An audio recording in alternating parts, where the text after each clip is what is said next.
it's a roller coaster. You have to expect that it's going to be that way, that there are going to be bags that are exploding and machines that are breaking and chips that are falling on the floor. And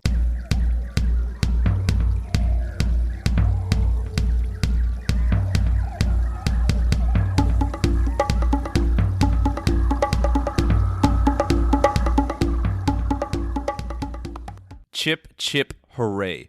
Welcome back to the Wild Business Growth Podcast. This is your place to hear from a new entrepreneur every single Wednesday morning who's turning wild ideas into wild growth. I'm your host, Max Branstetter, founder and podcast producer at MaxPodcasting, and you can email me at max@maxpodcasting.com to save time with your high-quality podcast. This is episode 167 plus 1. That's 168, and today's guest is Stacy Madison. Stacy is the Stacy from Stacy's Pita Chips. She's the founder of Stacy's Pita Chip Company and also the founder of her new company, BeBOLD Bars.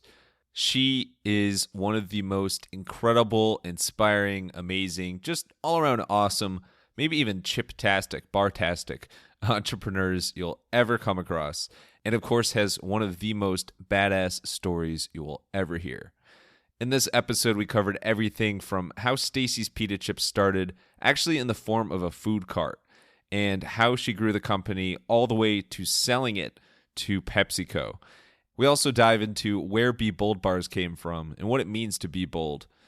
And we wrap up with some wildly awesome questions from the wild listeners answered by Stacy herself. It is the Stacy. Enjoy the show.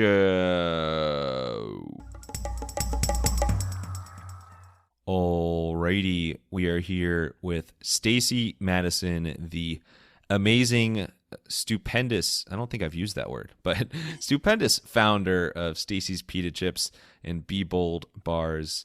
One of the coolest, most inspiring people you'll come across. Stacy, so glad to have you on. How you doing today?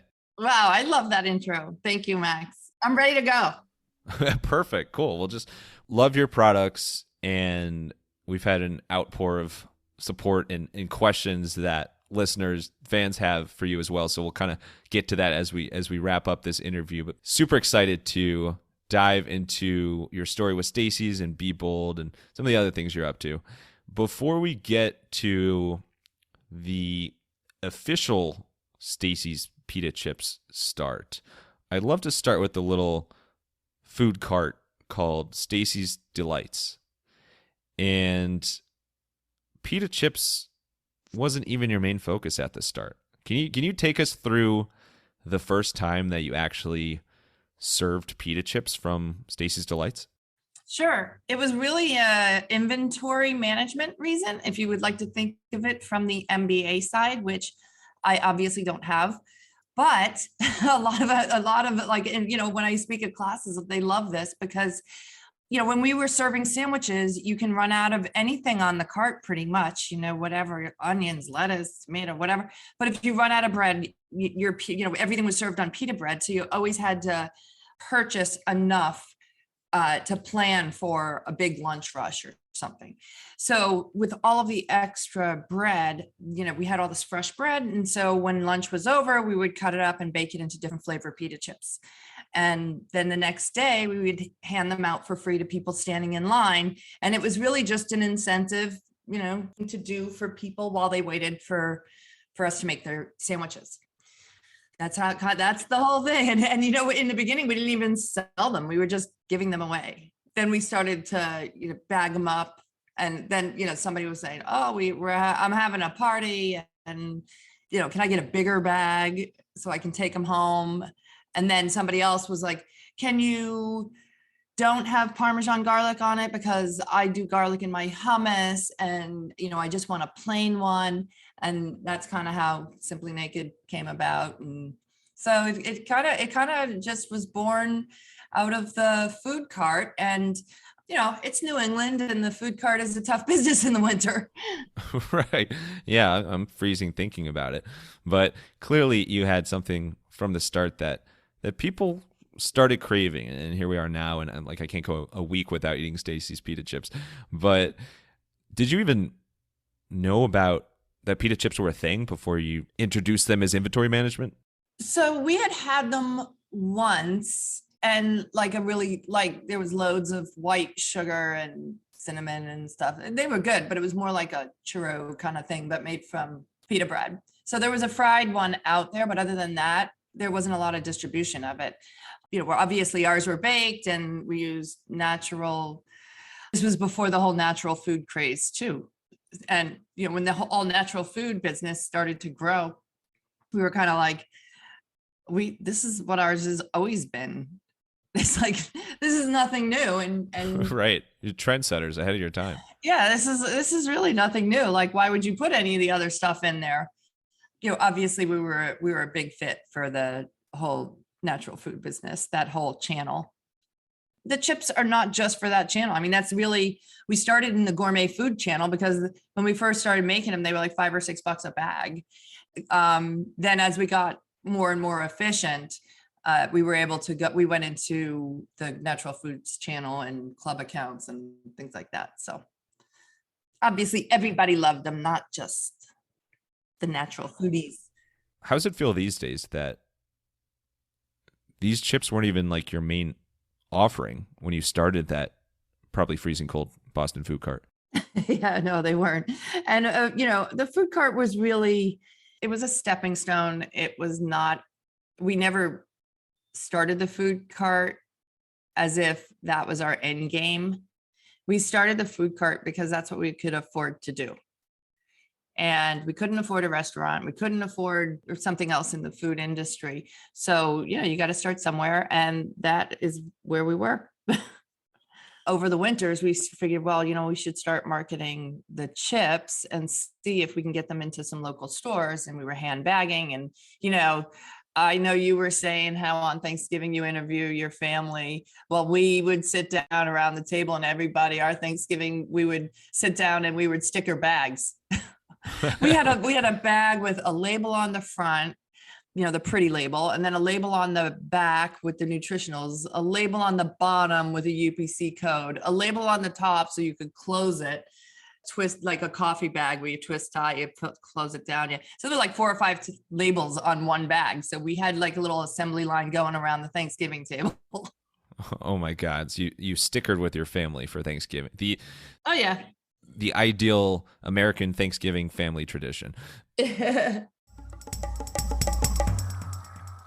So let's move from the cart to the brand. So as you mentioned, the food cart, Stacey's Delights, was not your end game, which makes sense, but it obviously served a beautiful place at the start. How did you start thinking about your pita chips as an actual brand that could be sold in stores one day? It was more like over the winters, we would give it a shot, and we went out and we walked some trade shows, talked to other snack food companies. We tried to get a co-packer, but this wasn't something anybody, we went to crouton companies, potato chip companies. We went to all these different companies to try to see tortilla chips, everything, to try to see if somebody else could make this for us. That was not something that could be done. So, so it was a little bit of a process getting there. We did a lot of stuff by hand. You stickered by hand. So yeah, we did everything, by hand. We had a lot of growing pains, a lot of obstacles to come that we had to overcome, and it was ongoing even after we were stickering bags, because a lot of these gourmet food stores were interested in selling them, and we got up to like 900 stores or something, and then one Whole Foods, and it wasn't even Whole Foods at the time, it was Bread and Circus, and it was before they became Whole Foods. But we got into some of these natural food stores and larger accounts where we could sell to one account and sell as much as we did to 900 of the smaller stores. And we're like, well, maybe we should go that direction. When you start getting to that level of volume, you can't hand sticker bags anymore, and you can't, have to start making investments into equipment and automating your line and baking faster, and there were a lot of learning curves. We our first bag that we got, and we were shipping, there were a lot of natural food people out in Colorado, and we were shipping out there. And I remember we put our chips on a truck and we sent it right out there, and like all of the bags when it went up the mountain exploded. Oh my We gosh. didn't know that you have to deflate them a little. So, at this time they were on a machine, so that there was enough room for the bag to not pop. And they popped. Original bag, it had a little window in it, and the chips were sharp, and the chips would fall out the front. And yeah, we had all kinds of problems. We really, we're a psychologist and a social worker that are now in snack food manufacturing, and we're like, oh my God, yeah, we learned the hard way. I knew that elevation affected people and professional athletes. I did not know it affected bags of pita chips as well. That is quite the image. Yeah, so there's like the technology has gotten much better to compensate for that, and the structure of the film. But it's like, besides resolving the issue of exploding bags, which I'm sure is a crazy fun issue to deal with. Oh my God, yeah. When did you start to feel that, oh my God, this is really picking up. This is really something we've created here? Everybody says, is it the moment that you saw them on the shelf in the store? That's a pretty cool phenomenon. But if you take that one step further you see somebody that takes it off the shelf, puts it in their bag, and goes through the cashier, through the line, and hands out cash for it to bring it home to their kitchen, that is much cooler.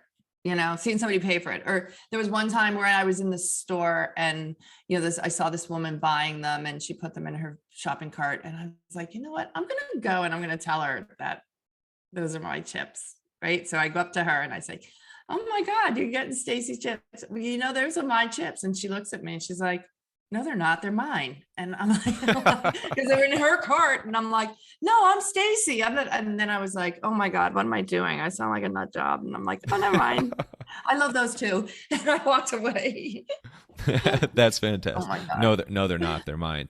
And how important has it been over the years to keep that emphasis on not only being natural, but keeping that delicious taste?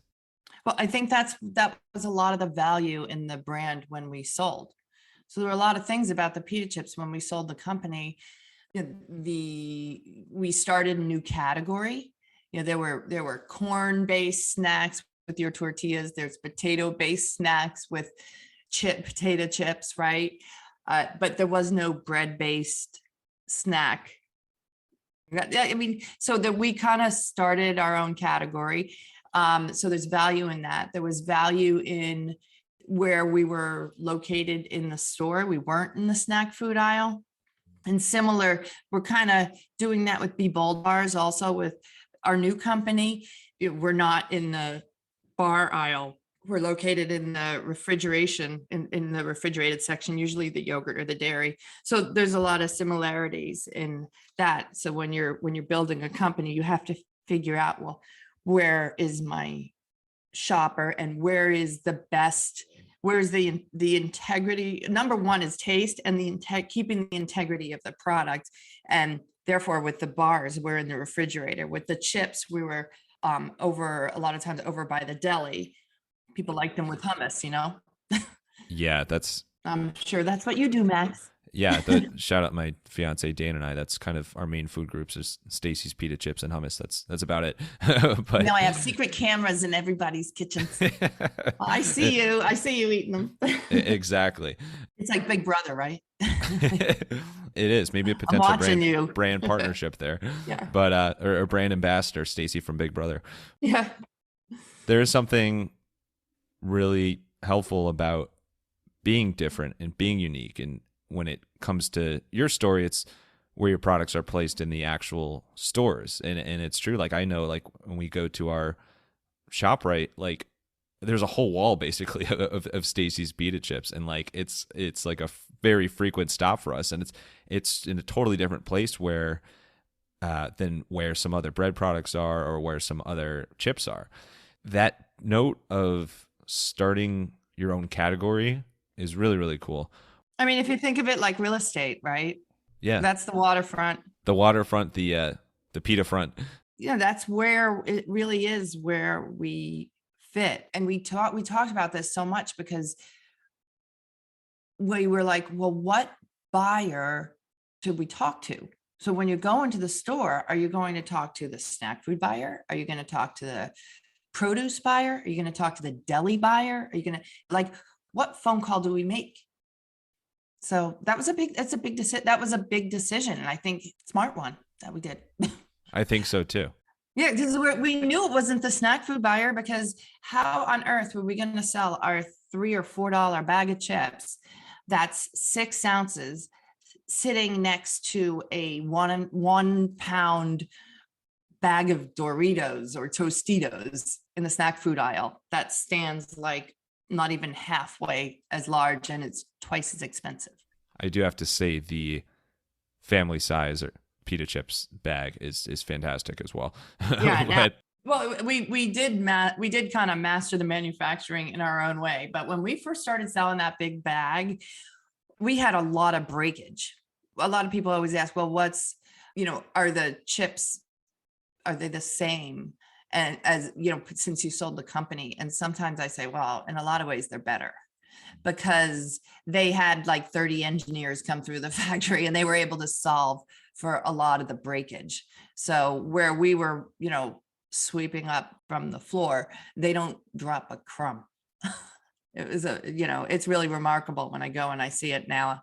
I still love to go back for a visit, and I'm like a movie star when I walk in there, Like, and some of the people are still there. Do you still tell customers at the store that those are your pita chips? Now that you've technically sold them? But I shop in the Whole Foods right up the street from me. And I see people buying them all the time. And people stocking them on the shelf, and they'll be putting them on the shelf. And I kind of see them, like if they drop the box, the first thing I want to do is jump on them and say, those break. Don't do that. Don't drop the box. Be gentle. Oh my God. And then, I go back and I still rearrange the shelves, and yeah, it's always going to be that way. So you have the Stacey's Pita Chips time of your career and the amazing story. And as you mentioned, sold to PepsiCo. And then you have BeBOLD Bars, which is what you're up to now, which, like Stacey's Pita Chips, are in a unique place in the store, and they're new and different and healthy and natural. Where did this idea for getting into the bar space, going to the bar, we'll put it that way, where did the idea for going to the bar come from? Well, it's funny, there are a lot of great ideas that start on a cocktail napkin, right? It's true. Well, the bar was really started. I had a juice bar, and the bars were a very successful product that we launched. That's how, we sold them at the juice bar. And I was like, well, if we can sell them at the juice bar and we're selling so many at our place, then we should be able to sell them at another place and another place. And, you kind of play the calculator game. Oh my God. This is your blueprint though. That's like, start one thing, something that isn't even the main thing starts picking up. Next thing you know, you have a brand that you can scale. That's fascinating.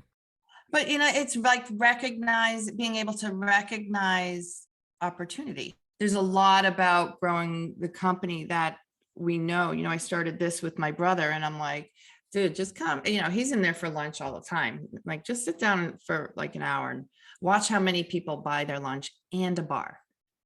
Watch how people get a smoothie and a bar, or they get something now, they get the bar for later. It's like everybody's buying one of these bars. And then I was kind of like, well, God, can't be blind to this. And if I was going to do something again, this would probably be it. And, are you in?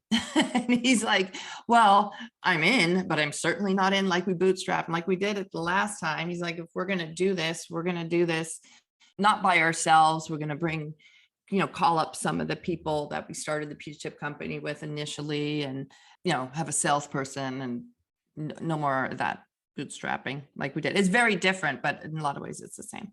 What's something that is completely different about being in the bar food space? Bar food sounds different, but you know what I mean, about being in that space versus the pita chip space.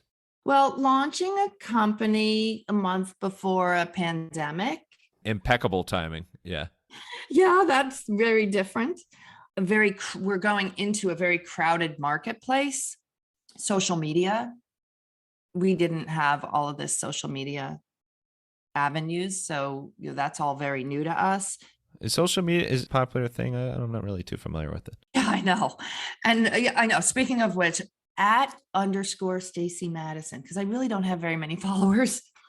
You deserve. I'm sure it's going to skyrocket. I We hope can so. we I can really look am. back. This is the podcast episode that changed everything. So you're welcome. I hope so. And you know what else has changed a lot? Consumer behavior. The way people shop now versus the way people shopped 10 years ago it's very different. The way people and just the whole world has changed so much. So there's a lot that's the same, but there's definitely a lot that's different. There's all new challenges. And there's something really cool about Be Bold. And if you just check out your website or check out your Instagram or anything, you can see that there's a really strong mission behind the company. And when you check out the team on the website, like you all talk about what your bold is, what makes you bold, and kind of the story behind it there. Can you shed a little light on how, there's more to Be Bold than just the focus on the actual bars? Yeah, I mean, hashtag what's your bold, right? We like to acknowledge and to reward the positive. And entering into this, the launch of this company, and then having it go on and on. And on top of that, we're a woman-owned business. Some of the way the ways that this country has gone with women-owned businesses, it had just gotten me dysfunctionally upset. And how to pivot, how to grow a business, we are no strangers to crisis management.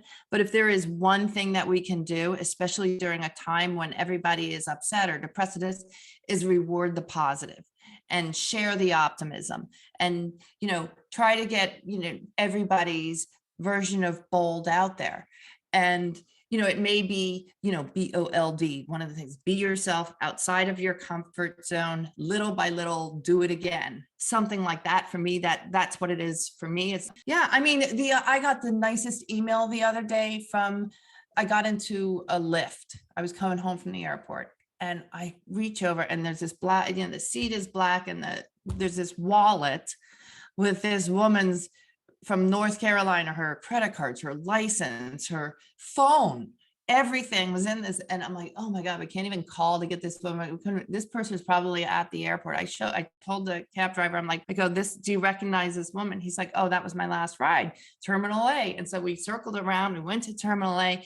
The driver went inside and he found the woman and she wanted to come outside and say, thank you. And I said, oh, well, you're very welcome. I'd hope somebody would do the same for me. I mean, you must have been so upset with just losing everything. The woman couldn't even get on the plane, I'm sure. And so, so I said, go to BeBOLD Bars.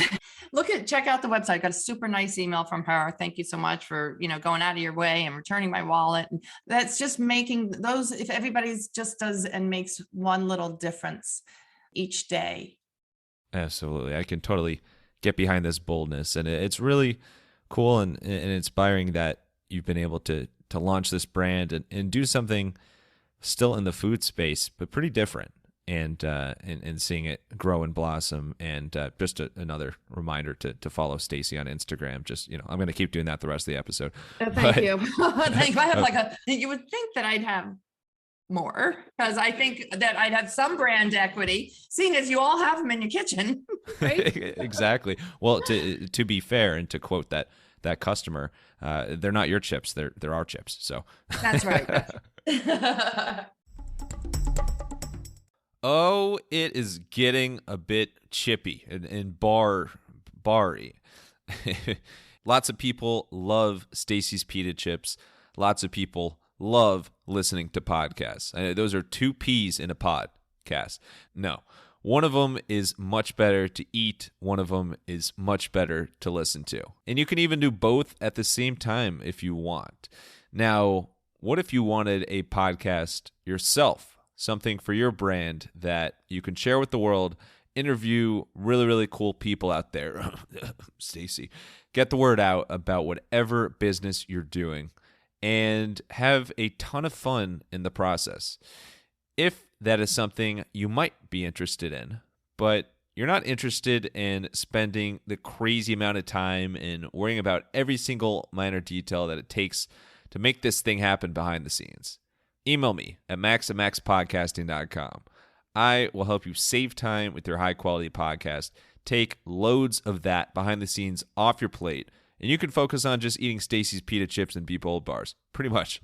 Email me at max@maxpodcasting.com. Now, let's learn a wee bit more about Stacy. So let's switch gears a little bit. Let's get to more of the mind of Stacy and inspiration, creativity.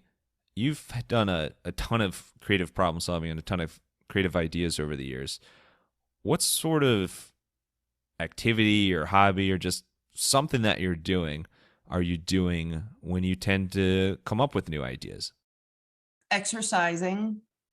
Sometimes it's like that cocktail napkin idea. Sometimes there's alcohol involved, like a glass of wine or something, or laughing with friends, or exercising while drinking wine. Well, yeah, but that's good at the same time. But you can be joking around with my siblings or something, or up at the lake in New Hampshire, or just usually it's doing something stupid. And then after that, going to a spin class and really thinking about it and going, there's something in that. There is something in that. And, giving it the time to marinate, to think something through, so that it's not just, at a 4:00 meeting, or it's not just a panic reaction. It's taking a step back and thinking about one thing and giving it that time, that spin class, to just think it through. I go to this place, Rev'd, which is local, right where I am.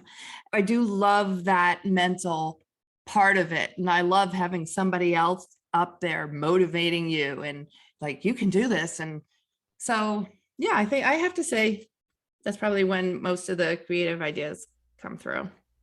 Yeah, and people I've talked to about working out over the years, which it's not like a daily thing. I don't like go up to strangers and like, hey, you should lift. But people who kind of have been resistant about it, I often say that it's even more mental than a physical thing. Like it does such great things for your mind and kind of attitude, and such a great de-stressor. And to your point, it can be such a fantastic way to come up with new ideas. Even if it's not something you act on right away, like maybe it is something that you, to use the term, noodle on for like months or weeks at a time, but it just pops in your head when you're working out. I think that's spot on.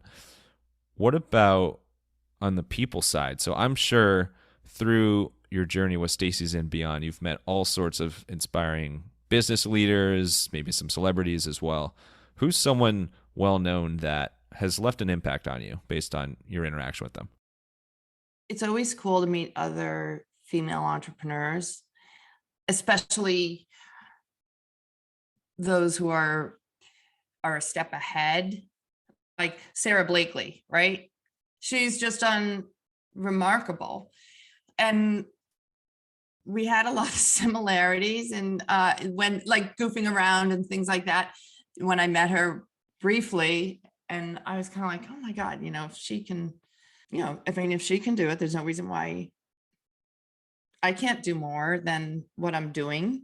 But not that I'm not in a competitive way, just in a, oh, this is something that I love to do. Am I following my own passion enough? So more looking at myself, not comparing to other people. But she was pretty cool to meet. I mean, I loved seeing Michelle Obama speak. She's just amazing. And everybody else who's out there that's kind of spreading positivity and just kind of doing fun and optimistic things. So I've been working with a mentor, and she was the former global strategies for Starbucks. And I speak with her every month or every couple months. I just love talking to her and, throwing my ideas out there, like, okay, I'm going this direction, that direction, the next direction, with whether it's an advertisement or a PR piece or the packaging or this, and just getting her feedback just is very reassuring, like having that sounding board. It's a huge help. The Stacy sounding board. You could trademark that. Yeah, it's a huge help and everybody should have, that kind of networking or support. It does help immensely, especially from somebody that you so admire, I'm sure many people, even more people than follow you on Instagram, feel the same about you. So just a reminder to follow Stacy on Instagram. Let's, I do take commission. Let's get to a fan favorite segment called the Wild Business Shout Out of the Week. The Wild Business Shout Out of the Week. Well, thank you. I'm Can't flattered. wait. Wild Business Shout Out of the Week. This is where we talk about a creative marketing campaign or ad, could be a TV commercial that caught your attention. And I'm sure I'll butcher this name, but Angele with Yes. a question mark? Angele. Perfect. Angele had a wonderful commercial that still to this day is very memorable for you, makes an impact, makes you smile. Can you share what that commercial was and why it just kind of sticks with you? Anybody in my age bracket, you're probably going to have to Google this. You might be too young, Max, but, and I am all for women, everything, right? I am full blown, the future is female. Okay. I have 2 daughters and I'm like gung ho, but this commercial oh my God. So this woman comes out, and it's a commercial for a perfume. I will sing it because the song is catchy, and she comes out and she's scrambling, she's got a fry pan and a wooden spoon and like a sexy dress. And she's singing, I can bring home the bacon, ba-na-na-na, fry it up in the pan, da-da-na-na, and never, ever, ever let you forget you're a man, because I'm a woman. Angele. And she talks, and then they have a bottle of perfume that comes out, and the soft smoke that goes around her. And in a lot of ways, it's just right now, it's so wrong. But she's saying how, she can do this and she can do that, and she can still be sexy. And she's oh my God, it's just hysterical. You got to Google it. No, or just go back and listen to you singing it, because that was beautiful. I sang it. I did not do it justice. Oh, you did that? See, this whole time you could have been a singer as well. But, oh yeah. No, it just sounds energizing and inspiring, and that's great. It also makes me think back to Michael Scott and Daryl from The Office doing the blues with the da-na-na-na. It's the same thing. We'll do a duet, but it sticks in your head, that da-na-na-na, and it's perfect. Exactly. But it just shows that you need to have fun or have some sort of kind of emotional impact on people in order to be memorable. And that one, even though I can't pronounce the name wrong, I can't even pronounce how I'm describing it. It is one that really sticks with you over the years. Let's get to the unusual. So these are probably questions that will make your eyes roll, or maybe you'll just get off and end the interview. So sorry in advance, but the unusual pet peeves, quirks, weird talents. In addition to singing and making pita chips, what's a weird talent you have that maybe your daughters, your family, friends, coworkers, somebody calls you out for that you just have a knack for? Well, I asked my siblings. I did ask them about my quirkiness, and it's kind of like the flip side. It's like, oh my God, what's not quirky about me? I would eat my food. I have tons of food quirks. So I would eat my food and I would always save like the best bite for last and hope nobody grabs it, right? Because I would have my last piece of bacon on the plate and I would eat everything else because I wanted to eat my one piece of bacon last. So yeah, it would kind of annoy everybody else. Like, are you eating that bacon? Are you eating that bacon? Are you eating that? I'm obsessed with like pens, and I have pens from all over the world.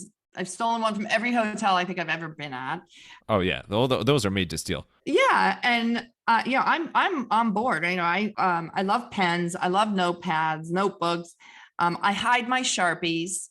My kids were, they're always looking for marker, and they always disappear. So I had my own drawer in the kitchen, and it's all on my Sharpies. And I said, well, I'm going to show you something a little secret. And I open the straw and it's got like all these Sharpies in it. I only eat half lifesavers. Now that they're individually wrapped, you can kind of bite it and you can either save half for later. So all around, like people are always finding my half lifesavers. Oh my God. They're finding those, but they're not finding your Sharpies. They're not finding my Sharpies, but I leave half candies, halves of everything all around. Oh my God. I'll give you a point and a half. Point and a half Okay. for that one. I'll call this a weird talent in itself. You kind of blended weird talents with quirks, which is impressive in its own. So that's great. You took half of each of the. No, I'm just kidding. I am a creature of habit. Like when I wake up in the morning, I go downstairs, I take my probiotic, I throw it in I don't even close the refrigerator door. I have this squirt bottle, like, you know how when you, in a diner, there's the squirt bottle of ketchup. Yeah. The plastic one. So I have one of those filled with my liquid vitamin D. So I take my pill, I pop my pill, I lean my head back, I squirt in a tablespoon of liquid vitamin D. That's how I take my probiotic. And I just kind of do that every morning. It's just like, I don't know. Yeah. There's something to be said for a solid routine. And then do you have a pet peeve, something that just grinds your gears a little bit, other than Sharpies being stolen? I know. I can't stand when people steal my pen. I can't stand if people take the last thing and don't tell me about it. It annoys the hell out of me. Like my last yogurt or of course, it must annoy you if somebody takes the last bag of Pita chips or energy bar or BeBOLD bar. Really. This is true. I mean, doesn't it just piss you off where you're like, okay, I'm getting ready to go to the gym. Yeah. Hey, those are my chips. Yeah. And don't steal my pen. all the above. That sentiment is the reason that people often, when they're nice, will let you eat the last of or first bite of whatever you're eating, whatever is yours. That is true love. That's probably why you got engaged. I was just gonna say, I was thinking of Dana when I said that. Aw. On that note, let's wrap up with some rapid fire Q&A. And then these are crowdsourced. So we got questions from all over the place. The wild listeners, fans of the show, friends of the program, some family members as well. There's kind of some overlap there that have submitted questions for you because everyone loves Stacy, which should be its own sitcom, by the way. You ready for it? Sure. All right, let's get wild. This first one is from Carrie Ray, fellow Wild Business Growth Podcast alum and friend of the program, who says, what is the most interesting recipe you've ever heard someone using for Stacy's Pita chips? When I closed the juice bar, I wrote a recipe book, and this one's actually in the book, but everybody loved it. It's called Pita chip chicken, and you take the bag of chips and you just bash it up. You mix it. Actually, it's good if you mix it with a little bit of panko and the pita chips, and you bake your chicken in it. And it is just so good. It's kind of like baked fried chicken. I imagine I don't have an air fryer, but for those people that do, I imagine it'd probably be pretty good in that. So I think, pita chip chicken, it's in the book, and that's not just for self-promoting, but it is really good. Hey, you can self-promote Pita chip chicken as much as you want. No, that sounds delicious. We have like a dual toaster oven / air fryer, so we'll need to try that. I'm a sucker for panko. All right, next one. My cousin, technically second cousin, Andy Mills asks, what is the weirdest thing you've ever heard pita chips being dipped in? Oh, it kind of makes me cringe, but people have used it with that cheese whiz, that cheese from a can. Oh yeah, like Philly cheesesteak. Yeah. It's just disgusting. But the chips with cheese is delicious. But oh my God, the fact that I can't even like imagine watching somebody take that can of cheese and squirting it on a pita chip. Oh God. Oh my God, that's so For funny. health and wellness was in that. Oh God. Yeah, exactly. Counteracts it. But have you ever had those chips with cheese whiz? It could. I'm sure it tastes good though. All right, next one. My cousin, also second cousin as well. There's a trend here. Sammy Wolkoff on the other side of the family, who says, what dip goes best with the chip? Of course, the most common is hummus, but I like them with a hot artichoke dip. Ooh, yes.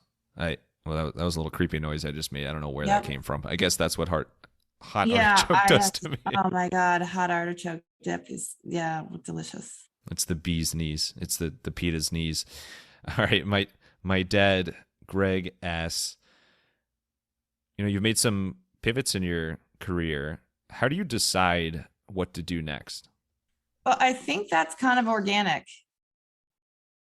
Like with the pita chips, being able, just recognizing the opportunity with the chips versus how are we going to grow bigger, faster, and enjoy doing it, obviously, with the chips, or would it be, expanding the food court or getting multiple food courts or trying to get an inside look. At one time we thought about doing Stacys at Macy's and trying to do something like that, or, what. And so it was organic growth. And I think that is, for me anyway, what makes a product. For me, it's more something that has proven a life of itself. And it's the same thing with BeBOLD Bars. Those were a successful product at the juice bar. And I would watch them each and every day. And I would listen to people talking about them. And I would see the way that people would eat them, crumbling them, on their yogurt, or the versatility that they would, people would get creative and using it in, we made up a BeBOLD smoothie, and it's just something that is organic growth more so than a planned. All right, we're down to the home stretch, the moment you've all been waiting for, this mix of questions from my mom's book club. You ready for it, Stacy? This is another level. Sure. All right, perfect. And I have to mention that the book club, the mahjong, oh boy. Exactly. I don't think it was mahjong, but who knows? Maybe they added that to the mix. But my mom did want to make sure to mention that she did serve Stacy's pita chips at the most recent book club, and it sure inspired some questions. So here we go. So shout out my mom, Joanne, as well as Sue Poli, Eka Taylor, Joanne Harris, and Beth Bickle. So you got the whole squad. All right. Yes. What is your personal favorite flavor? And I'll say for both Stacy's pita chips and then as well as BeBOLD Bars. What's your favorite flavor for each? Okay, so my favorite flavor is no longer on the market. Trick question. Trick answer, actually. Sorry. It was called Texarkana Hot, and it was spicy, and it had like a little twang of lemon in the spice, and it was super, super hot. It was one of the flavors that got cut after we sold because wasn't the best seller, but I truly did think it was our most unique flavor. So that's why we kind of always had it, because it was my favorite. So I would say Texarkana Hot, and I love that served with either a roasted red pepper dip or a guacamole, because then you had the hot and the cool. Again, you can't get them. So the one that's on the market, I don't eat the cinnamon sugar because I am a salty person. I'm not a sweet person. So, the Simply Naked, the multigrain. I love our bagel chips. What is the latest trend in pita flavors, or a growing trend in flavors? I think there's a lot of, ethnicity being brought into the snack world, different ethnic flavors, but also a lot of cheeses. So, using a different variety of cheeses, and people cleaning up their act with their salts and things like that. More major trends, right? More general market. There are a lot of like niche player trends, and a lot of stuff that I feel like is just that you might say, oh, I love this, but I think there's a lot of stuff that's come and go. And that's something that we always try to avoid. Like, for example, when we had the pita chip company, people used to say, oh, can you make us, it was during the zone and the low carb phase. Oh, you should make a low carb pita chip. I'm like, we work with bread. We're selling toast. It's just resisting that urge to jump on the bandwagon just because something is a trend. We do not, and especially with the bars, that is exactly what we are not. And people are like, well, why don't you make it more protein? We're not going to go put protein powders in our bar. You get your protein from almond butter, chia. What you see is what you get. We go for the taste and, just the clean product. And on that note, have you ever had, whether it's Stacy's Pita Chips or BeBOLD, have you ever done a contest for fans to submit flavor ideas? We did. I think that it was our customers that came up with Simply Naked. Really? Oh, Yes. so your customers love being simply naked. That's the takeaway. I mean, you just take off your clothes and eat some chips. That's how you're supposed to, right? Kind of odd. You were asking about quirky.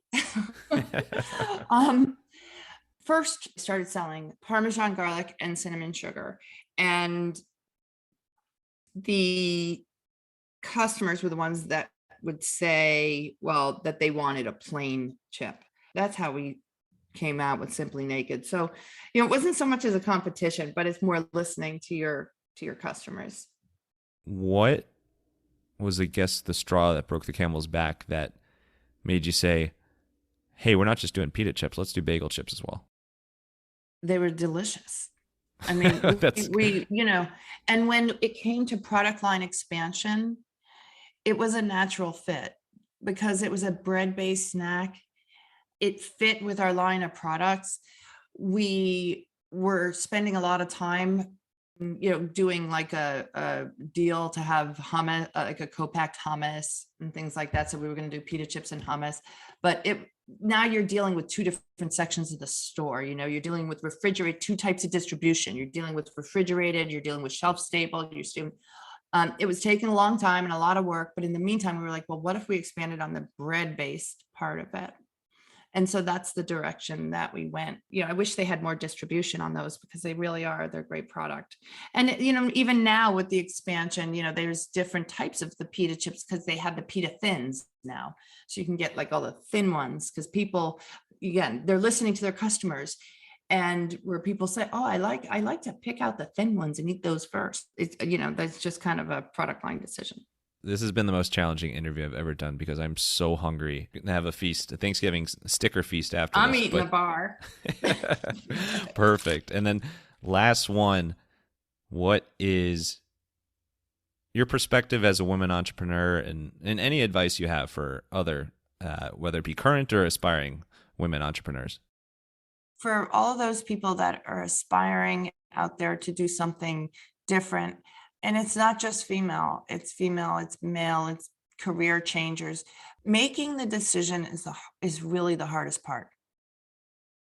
So once you are exercising and you think about it and marinate and you think about it and you keep thinking about it, it's really, what you don't realize is that you've already crossed the most difficult hurdle by making that decision.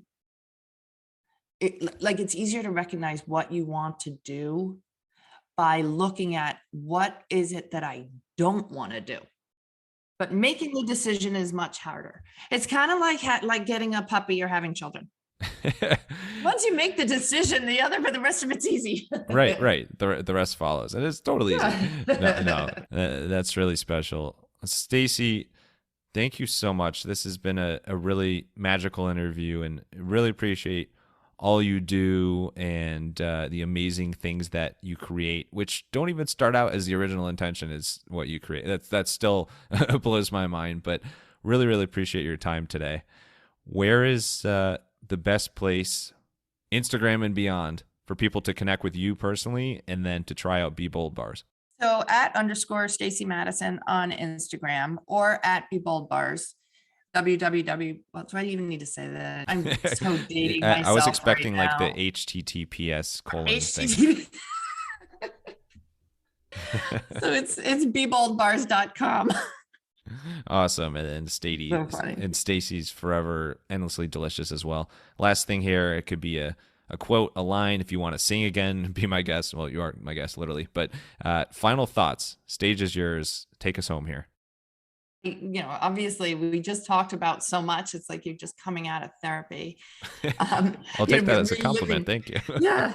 Reliving all of this, the ups and the downs and, but just realizing that it's a roller coaster. You have to expect that it's going to be that way, that there are going to be bags that are exploding and machines that are breaking and chips that are falling on the floor, and kind of being prepared for that crisis management and not just making a panic decision, because it's not good for you. It's not good for your staff either. If you're kind of all over the place, then it's going to make it really hard for your team as well. And support women-owned businesses now more than ever. Yup. Thank you, Stacy, for just being you, being awesome, and sharing your story and your chips and bars and yum. And thank you, wild listeners, for tuning in to another episode. Really appreciate the questions as always. As a reminder, you can hit me up on social media or shoot me an email if you ever have any questions you'd like to ask a guest. And shout out my cousin Amber Goddard as well, who did not make it into the live recording, but I checked literally like right after the interview was recorded, and Amber had posed a question, which was an awesome question and actually was one that was asked in the interview anyway. So great minds think alike, Amber. If you want to hear more wild stories like this one, make sure to follow the Wild Business Growth Podcast on your favorite listening app and tell a friend about the podcast. You can also find us on Good Pods, where there are some seriously cool podcast recos. And for any help with podcast production, you can learn more at MaxPodcasting.com. Until next time, let your business run wild. Bring on the bongos!